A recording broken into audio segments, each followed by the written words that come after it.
How to fix Facebook app not working on iOS and Android. In order for you to fix this issue, the very first thing you want to do is to head over to App Store or the Play Store if you're using Android device. Once you're in here, search for the application Facebook.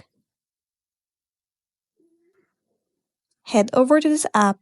Right here, if you see the option of resume or update, then your application is not up to date, and it might be the reason that you're having this issue.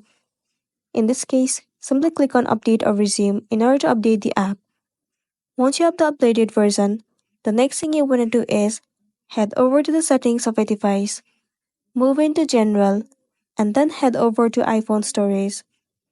Search for the application Facebook, and then move into it. Now, click on Offload App, and then once again click on Offload App. It will clear the cache and the storage of the application. It will also remove all of the unwanted bugs and make your application run smoothly. This might also fix the issue that you have been facing on Facebook, and then you'll be good to go.